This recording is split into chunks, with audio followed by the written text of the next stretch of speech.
Boa noite, senhoras e senhores. Eu sou o jornalista Luiz Kawaguchi e esse aqui é o boletim da guerra da Ucrânia do dia 30 de outubro, quarta-feira. Esse boletim está sendo gravado porque eu estou em deslocamento nessa noite, mas não queria deixar de trazer aqui para vocês os últimos acontecimentos do campo de batalha da Ucrânia e também no campo político e diplomático.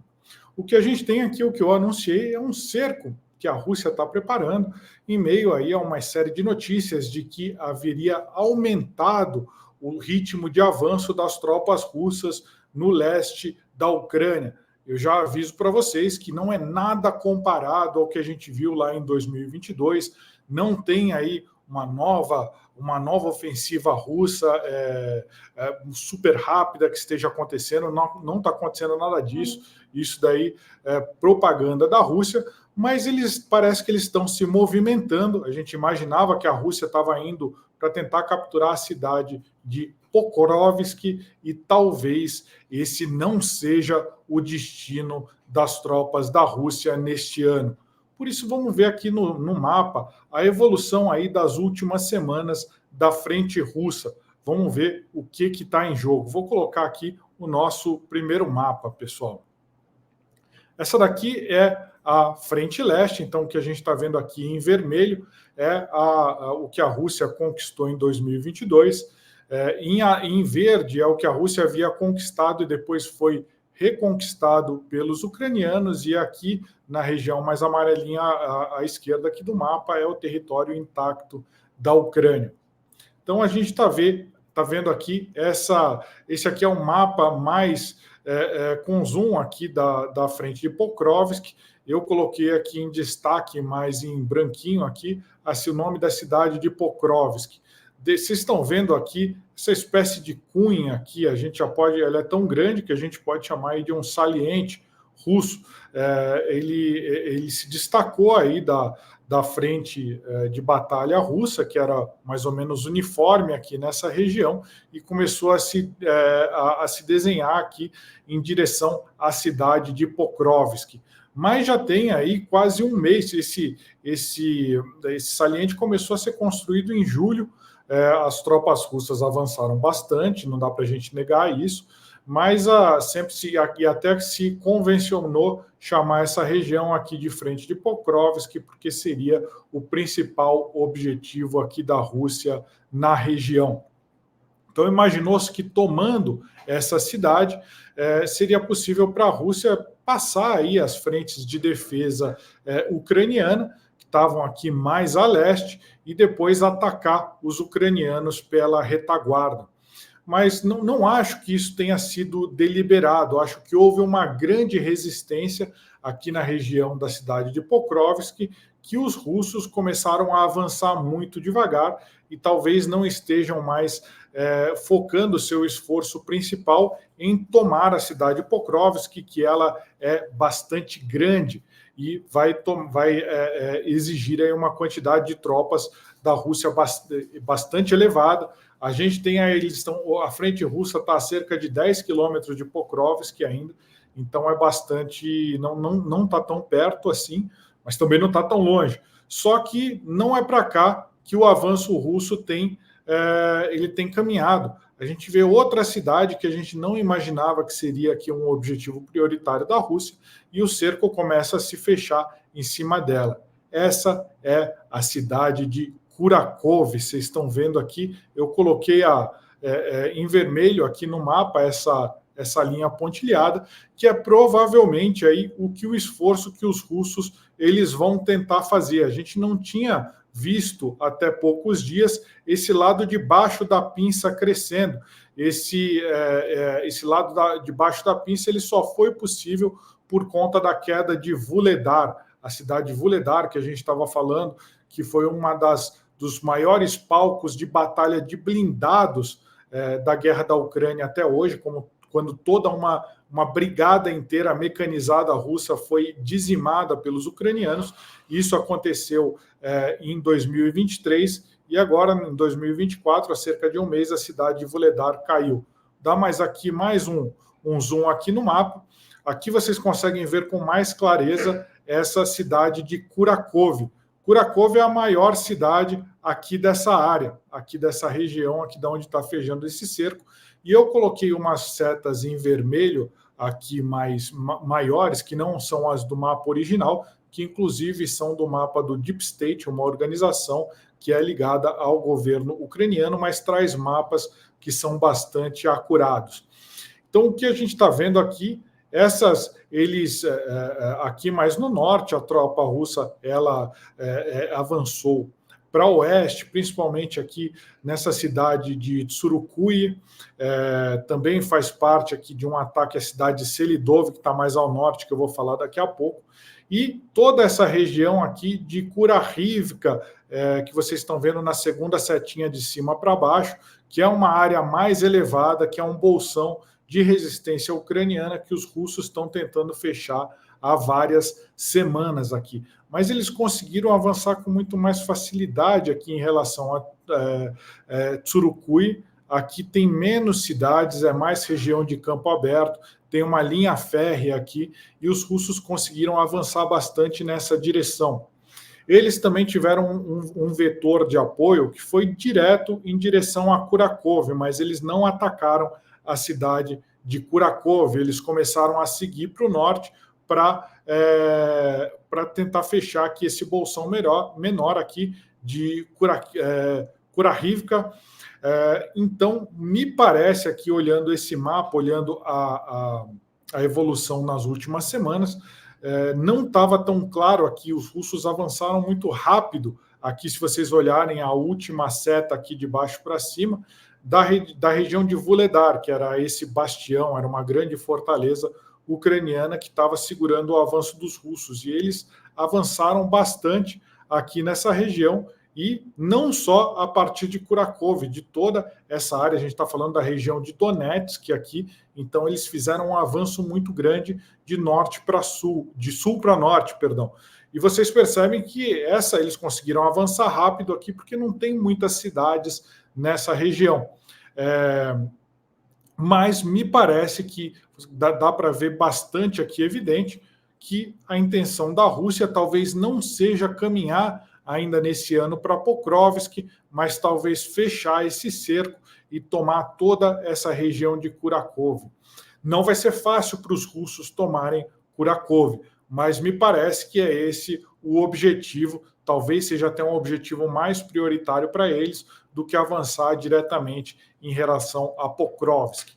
Não significa que essa região já está perdida, muito pelo contrário, pessoal. A gente provavelmente deve observar nas próximas semanas um esforço ucraniano para não deixar essa região aqui de Kurakov se fechar. Você vê que não dá para ver muito claramente nesse mapa, mas ainda tem diversas rodovias e ferrovias que permitem a chegada de reforços para a região de Kurakov e para as outras cidades aqui próximas. A má notícia é que não tem grandes defesas aqui nessa região. A maior parte das defesas estão mais aqui para leste, por exemplo, em Kurahivka, nessa região aqui que os ucranianos eles estão em Himyrik, que acabou caindo há pouco tempo. As maiores trincheiras, as maiores defesas estavam por aqui. Para trás de Kurakov, para o oeste de Kurakov, você tem defesas cada vez menores, o que pode facilitar aí o trabalho dos russos. Teve muita gente que chegou a falar que os russos começaram aí uma guerra de manobra, ou seja, começaram a avançar tão rápido que a guerra deixou de se tornar uma guerra de atrito e se transformou em uma guerra de manobra. Mas não há indícios técnicos de que isso realmente esteja acontecendo, pessoal. Segundo o Instituto de Estudos da Guerra americano, eles fizeram uma estimativa aqui que em março de 2022 a Rússia avançava 1.265 quilômetros quadrados por dia, que foi ali no começo da grande ofensiva, da grande invasão russa. A gente lembra que isso é quase o tamanho que eles avançaram num dia, é quase o tamanho do saliente ucraniano ali em Kursk, que foi invadido em 6 de agosto. Mas, ou seja, lá em março de 2022, a tropa russa avançava a 1.265 1.065 quilômetros quadrados por dia, em média, e hoje em dia, em setembro de 2024, ela avança 14 quilômetros quadrados por dia. Então, de 1.265 para 14 é uma diferença brutal. Então, a gente pode dizer aí com toda certeza que a gente não está vendo aí uma guerra de manobra da Rússia. A gente continua a ver uma guerra de atrito, em que eles lançam cada vez mais ondas e ondas de tropas de infantaria em cima das cidades e vão tomando aos poucos, ao custo muito alto aí de tropas de baixas do lado russo. A questão é que, embora não seja uma guerra de manobra, taticamente esses avanços aqui, eles fazem muito sentido para a Rússia. A Rússia não está tentando avançar mais de maneira uniforme em toda a sua linha de frente. Ela está concentrando os esforços para fazer esse tipo de cerco aqui que vocês estão vendo, fechar esses bolsões, o que acaba sendo mais difícil aí para a Ucrânia prever e reforçar. A Ucrânia conseguiu reforçar a cidade lá de Pokrovsk, só que essa região acabou ficando um pouco mais desguarnecida e os russos atacaram por aqui. Essa é a vantagem aí de se ter um efetivo maior e você ter as tropas mais distribuídas. Aí são mais de 1.100 quilômetros de linha de contato entre russos e ucranianos. Então fica bastante difícil para o ucraniano prever para onde que vai ser, qual vai ser a direção desses ataques. Infelizmente, nos parece agora que os russos seguem para Kurakhove. Pessoal, falando um pouco da questão política, a gente tem duas questões bastante graves. Uma delas é a questão da Geórgia. A Geórgia teve eleições no último fim de semana e o partido Dream, partido Sonho, né, em tradução, que é um partido mais pró-Rússia, ele conseguiu maioria aí nas eleições parlamentares. O governo georgiano, que é mais pró-Europa, afirmou que houve influência da Rússia nas eleições e intimidação, inclusive uso da violência para influenciar as eleições lá na Geórgia. E nessa quarta-feira, infelizmente, a gente teve aí um anúncio da União Europeia que o processo de integração, o processo de entrada da Geórgia na União Europeia, ele foi parado, ele foi suspenso por causa dessas suspeitas aí de que houve interferência russa na eleição georgiana, o que é muito preocupante. Te lembra que em 2008 a Rússia já invadiu territórios da Geórgia, agora estava fazendo esse movimento de influenciar eleições. O governo é pró-Europa e agora talvez o parlamento ele tenha aí uma força maior para ser um governo mais pró-Rússia. Esse parlamento já vinha aprovando leis pró-Rússia e já estava em atrito com o governo, com a presidência da Geórgia, já há muitos meses. E a situação se agrava. A gente espera que isso não sirva de pretexto para que a Rússia queira invadir de novo a Geórgia, né?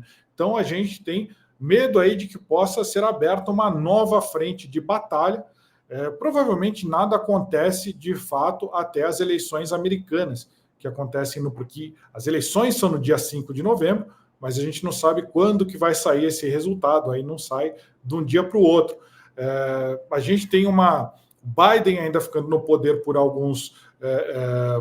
por mais um mês antes de ser substituído ou pelo Trump ou pela Kamala Harris, e a gente imagina que talvez aí ele possa dar uma canetada pró-Ucrânia ou contra a Rússia durante esse mês que ele vai ficar ainda depois de passarem as eleições, não ter mais o risco de influenciar as eleições. E o que está sendo discutido, o que veio a público, que foi vazado, é que o Zelensky, um dos planos de vitória, um dos itens do plano de vitória do Zelensky, seria pedir o uso de mísseis Tomahawk, ou seja, que os Estados Unidos doassem mísseis Tomahawk que conseguem atingir mais de 2.400 quilômetros de distância, então poderiam ser usados para conseguir atacar a Rússia muito dentro das suas linhas de defesa, o que poderia conter o avanço russo.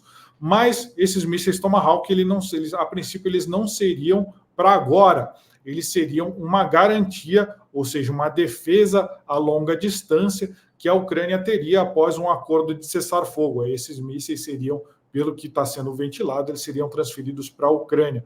Só que não há acordo ainda sobre isso, há um déficit de mísseis Tomahawk, talvez isso não se concretize tão cedo, mas a gente vê aí, talvez esse fosse um dos planos do Zelensky para fazer um acordo de paz, para que a Rússia não invadisse de novo a Ucrânia tivesse uma quantidade grande desses mísseis Tomahawk para impedir uma invasão como a que aconteceu ali em fevereiro de 2022.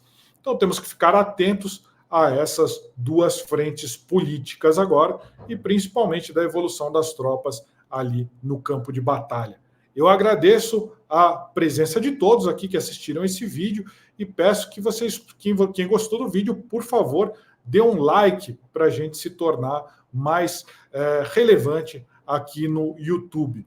Muito obrigado pela atenção e a gente volta a se encontrar sempre aqui às 21 horas no Boletim da Ucrânia, aqui no ERISC. Muito obrigado e boa noite.